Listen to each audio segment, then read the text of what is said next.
पावसानं साहेब कसं नुकसान झालंय, बघू वाटाणा गेलंय, लोकांना सगळं शापच झालंय, रान खरडून गेलं तिथं खाली नदीला, ते कातड्याचं कसं येऊन साचलं थर बघा हे कसं देवानं नुकसान केलंय.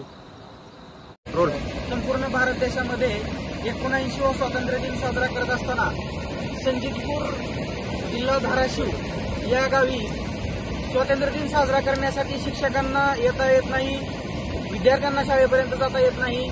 या मुलाची परिस्थिती अशी आहे की पाठीमागच्या 3 वर्षापासून पाठपुरावा प्रशासनाचा केलेला असतानाही अजून येथे काहीही कारवाई झालेली नाही. हा पूल बांधून मिळावा अशी गावकऱ्यांची मागणी आहे. गावामध्ये 2 पेशंट असताना एक पेशंट तर अतिशय तातडीच्या वैद्यकीय गरजेचा होता, कार्डियाक अरेस्टचा एक पेशंट होता, परत डायलिसिसचा एक पेशंट होता. अशा परिस्थितीत गावकऱ्यांनी काय करावं हा प्रश्न खूप मोठा आहे. अजूनही भारत देश स्वतंत्र होऊन 78 वर्ष झालेले असतानाही प्रशासनाने संजीतपूर या गावाकडे दुर्लक्ष करून रस्त्याची व्यवस्था करून दिलेली नाही. याचा प्रशासनानं तात्काळ काहीतरी निर्णय घेऊन रस्त्याची पुलाची सोय व्यवस्थित करावी एवढी गावकऱ्यांची मागणी आहे.